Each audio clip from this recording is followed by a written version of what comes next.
안녕하세요. 도시와 자연, 건축과 조경, 정원 사이와 공간에서 생기는 이야기를 가볍게 풀어보는 곳이에요. 오늘도 편하게 들어주세요. 시작하겠습니다. 오늘 저희가 함께 들여다볼 자료들은요. 영국 최초의 공공공원으로 알려진 더비 수목원에 관한 이야기입니다. 네, 1840년에 문을 연 곳이죠. 맞아요. 그런데 이게 그냥 뭐랄까 예쁜 공원 하나가 생긴 게 아니더라고요. 자료를 쭉 읽어보니까 이건 산업혁명이라는 그 거대한 시대적 폭풍 속에서 더 나은 사회란 뭘까 하는 질문을 던진 하나의 거대한 실험장이었어요. 자료에 따르면요, 당시 더비는 그야말로 산업화의 심장부였어요. 1801년에 한 10,000명 정도였던 인구가요, 불과 40년 만인 1841년에는 32,000명을 넘어섭니다. 와, 40년 만에 인구가 3배 이상이요? 사람들로 북적이고 공장 굴뚝에서는 막 연기가 뿜어져 나오고. 도시 하늘은 공장 굴뚝에서 나온 그 검은 연기로들 뒤덮여 있었고요. 노동자들은 급하게 지은 아주 비좁고 비위생적인 주택에 모여 살았죠. 건강은 뭐 말할 것도 없었겠네요. 당연히 심각하게 위협받았고요. 그런 잿빛 도시 속에서 하루 종일 공장에서 일한 노동자들이 잠시라도 숨을 돌릴 곳이 있었을까요? 자료를 보면 상황이 정말 암울했더라고요. 맞아요. 예전에는 마을 사람들이 다 같이 쓰던 공유지, 커먼랜드라도 있었는데 인클로저 운동, 그러니까 대대적인 토지 사유화가 진행되면서 그런 공간들이 싹 사라져 버렸고요. 네, 갈 곳이 없어진 거죠. 당시 의회 보고서를 보면 아주 직설적인 표현이 나와요. 어떤 표현이죠? 노동자들이 여가를 보낼 곳이 없으니까 술집이나 저급한 쾌락에 빠져든다. 이렇게요. 아, 저급한 쾌락이라 좀 당시 지도층의 시선이 담긴 표현이긴 하네요. 그렇죠. 하지만 그만큼 노동계층의 여가 환경이 열악했다는 방증이기도 합니다. 바로 이런 상황 때문에 계몽된 여가라는 개념이 등장하게 됩니다. 영어로는 rational recreation이죠. 아, 계몽된 여가요? 그러니까 그냥 노는 게 아니라 뭔가 좀 건전하고 교양 있게 쉬는 걸 말하는 거군요. 그렇습니다. 단순히 휴식을 제공하는 걸 넘어서 여가 시간을 통해서 노동자들을 교화하고 또 계급 갈등을 완화하려는 어떤 사회적인 장치가 필요하다, 이런 공감대가 형성된 겁니다. 무질서한 도시 환경을 개선하고 사회 통합을 이룰 새로운 해법으로 공공공원이라는 아이디어가 떠오른 거군요. 바로 그겁니다. 바로 그 지점에서 이 거대한 프로젝트를 현실로 만든 2명의 선구자가 등장하죠. 기부자인 조셉 스트롯하고 설계자인 존 클라우디우스 라우던. 먼저 조셉 스트롯. 이분은 면직물 사업으로 어마어마한 부를 쌓은 자본가인데 그냥 돈만 많은 사람이 아니었어요. 네, 그는 유니테리언이라는 소수 종파의 신자였습니다. 유니테리언들은 합리주의를 굉장히 중시하고 사회개혁에 아주 적극적인 집단이었거든요. 스트런 역시 그런 신념에 따라서 자신의 부를 어떻게 사회에 환원할까, 이걸 고민했던 인물입니다. 그의 기부 목적이 담긴 문서를 보면 그 신념이 아주 명확하게 드러나죠. 노동자 계층에게 신선한 공기 속에서 운동과 휴양을 즐길 기회를 주는 것. 네, 그리고 거기서 그치지 않죠. 맞아요. 다양한 식물을 관찰하면서 지적으로 성장할 기회까지 함께 제공하는 것. 단순한 자선을 넘어서 교육과 계몽이라는 뚜렷한 목표의식이 있었던 거예요. 그리고 그 원대한 비전을 현실의 공간으로 빚어낸 사람이 바로 존 클라우디우스 라우던입니다. 당시 영국 최고의 원예가이자 건축가였고 가드너스 매거진이라는 잡지를 창간해서 여론을 이끌던 아주 영향력 있는 지식인이었죠. 이름만 봐도 보통 사람은 아니네요. 그런데 원예가가 어떻게 이런 사회 개혁적인 프로젝트에 참여하게 된 거죠? 라우던 역시 뭐랄까 단순한 기술자가 아니었기 때문입니다. 그는 최대 다수의 최대 행복으로 유명한 공리주의 철학자 제러미 벤담의 제자였어요. 아, 벤담의 제자였군요. 네, 스승의 영향으로 정원 설계뿐만 아니라 교육, 도시계획, 노동자 주거 문제 같은 폭넓은 사회개혁 분야에 깊은 관심을 갖고 있었습니다. 그래서 더비 수목원 설계를 단순한 조경 프로젝트가 아니라 자신의 사회개혁 철학을 실현할 가장 중요한 작업으로 여겼다고 해요. 와, 두 사람의 만남이 정말 흥미롭네요.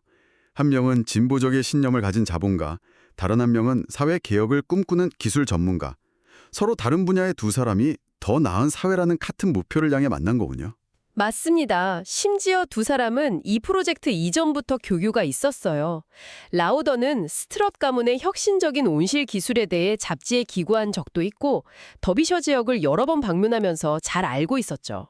아, 그럼 이건 우연이 아니었네요. 그렇죠. 같은 시대를 고민하던 개혁가들의 필연적인 만남에 가까웠습니다. 자, 그럼 이 두 거인이 힘을 합쳐 만들어낸 공간은 과연 어떤 모습이었을까요? 이름부터가 평범하지 않아요. 그냥 더비 파크가 아니라 더비 수목원, 아보리텀이잖아요. 마치 살아있는 식물 박물관 같다는 인상을 주는데요. 바로 그게 핵심입니다. 라우던의 설계 철학은 한마디로 정보와 즐거움의 결합이었어요. 정보와 즐거움이요. 네, 방문객들이 아름다운 풍경을 즐기면서 산책하는 그 행위 자체가 하나의 학습 경험이 되기를 바랐던 거죠. 그래서 공원 안의 식물들을 그냥 예쁘게만 심은 게 아니라 당시 최신 학문이었던 자연 분류법, 그러니까 주시언 시스템에 따라서 체계적으로 배치했습니다. 자연 분류법이요. 조금 더 쉽게 설명해 주실 수 있나요?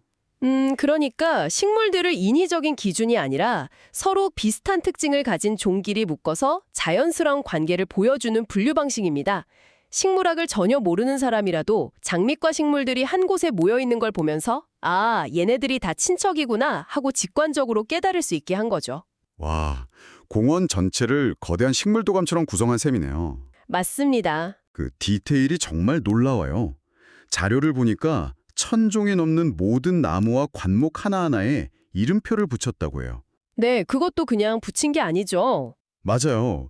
그냥 이름만 쓴 게 아니라 유리로 덮인 벽돌 명찰에 학명, 일반명, 원산지, 그곳에서의 원래 높이, 영국에 도입된 연도까지 정말 꼼꼼하게 기록했더라고요. 거기서 라우던의 교육자적인 면모가 더 드러납니다. 딱딱한 정보만 나열한 게 아니라 방문객의 흥미를 끌만한 이야기들을 곁들였어요. 아, 스토리텔링이 있었군요. 네, 예를 들어서 향나무 명찰에는 성경에서 선지자 엘리야가 그 나무 아래서 쉬었다는 이야기를 적어놓고 또 수양버들 명찰에는 중국에서는 무덤가에 이 나무를 심는다는 풍습을 적어놓는 식이었죠. 식물에 인문학적인 스토리를 입혀서 방문객들이 더 오래 기억하고 교감하게 만든 장치였습니다. 정말 대단하네요. 여기서 그치지 않고 공원 북쪽 로지, 그러니까 관리사무소 같은 곳에는 라우던 자신이 쓴 방대한 식물 백과사전, 아보레토미엠 에프루티움 브리타니쿰을 비춰줬다고 하죠. 네, 약간의 이용료를 내면 누구나 볼 수 있게끔요. 이건 뭐 거의 야외 대학 캠퍼스 수준인데요? 하지만 안타깝게도 그 시절의 상징물 중 일부는 세월의 흐름 속에서 사라졌습니다. 철과 유리로 만들어져서 수정공이라는 별명으로 불렸던 아름다운 대형 온실은 19세기 말에 철거되었고요. 아, 그렇군요. 또 빅토리아 양식의 야외 음악당은 제2차 세계대전 중 1941년 1월 16일 독일군의 공습으로 파괴되었습니다. 자, 이렇게 교육적인 장치와 흥미로운 이야기가 가득한 공간을 보니 정말 감탄스럽습니다. 그런데 이 엄청난 디테일을 유지하려면 돈이 정말 많이 들었을 것 같아요. 스트라세 기부금만으로 이게 전부 가능했을까요? 운영은 대체 어떻게 한 거죠? 바로 그 지점에서 스트러스 이상과 공원의 운용 현실 사이에 큰 간극이 발생합니다. 아, 현실의 벽이요? 네, 모든 계층을 위한 공원이라는 대의는 정말 훌륭했지만 현실의 벽은 높았죠. 그 미묘한 지점은 개장식 때부터 드러납니다. 아, 그 3일간의 개장식이요. 저도 그거 보고 정말 흥미롭다고 생각했어요.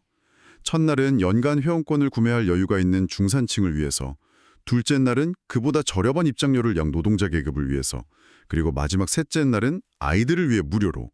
시작부터 계급에 따라서 공간을 경험하는 방식과 비용이 달랐던 거네요. 그리고 가장 큰 현실적인 문제가 바로 입장료였습니다. 이 공원은 완전 무료가 아니었어요. 그렇죠. 노동자들이 주로 쉴 수 있는 날엔 일요일과 수요일에만 무료로 개방되었습니다. 그마저도 일요일 오전 예배 시간에는 문을 닫았고요. 나머지 5일은 유료였습니다. 잠깐만요. 이 부분이 좀 이해가 안 가는데요.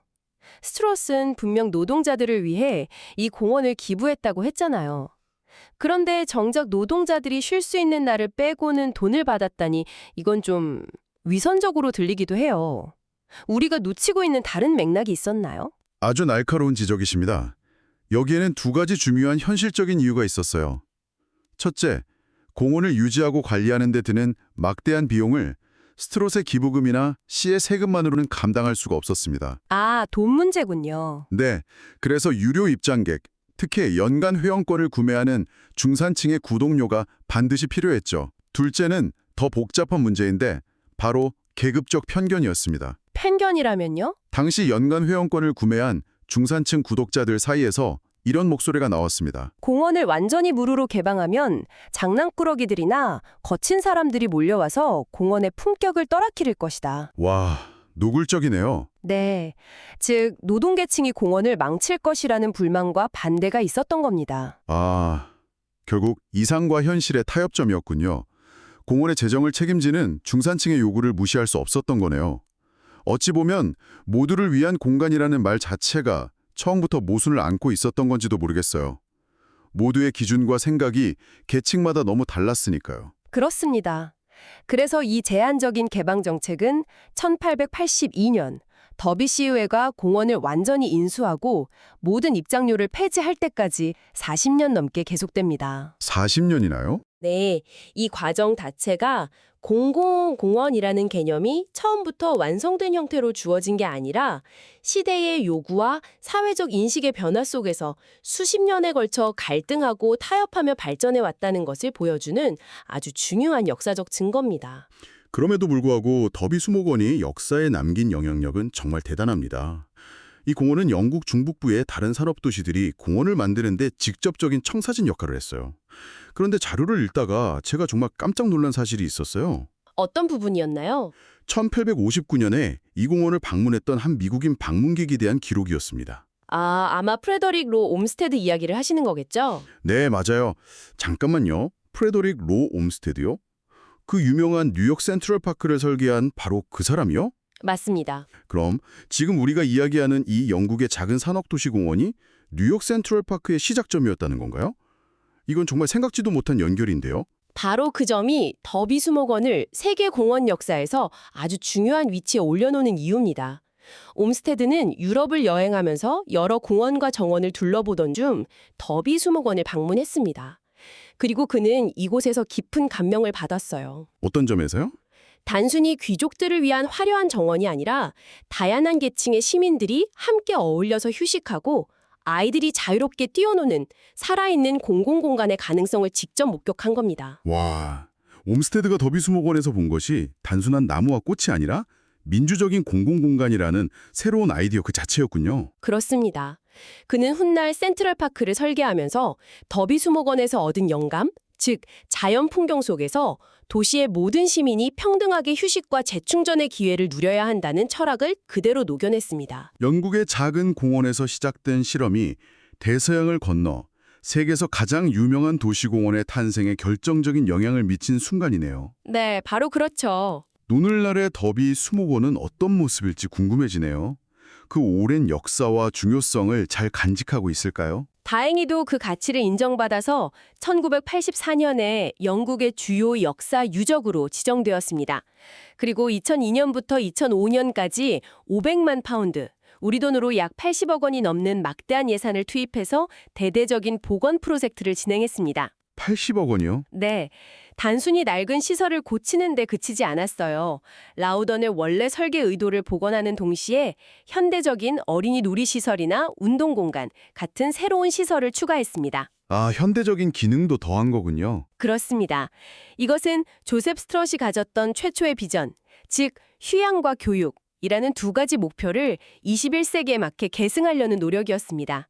과거의 유산을 박제하는 것이 아니라 오늘날 시민들의 삶 속에서 살아 숨쉬는 공간으로 만든 것이죠. 오늘 우리는 더비 수목원이라는 하나의 공간을 통해 빅토리아 시대의 이상적인 공공공간이 어떻게 탄생했고 또 어떤 현실적인 제약과 부딪혔는지 그리고 그 한계를 넘어 어떻게 전 세계에 영향을 미쳤는지 깊이 들여다봤습니다.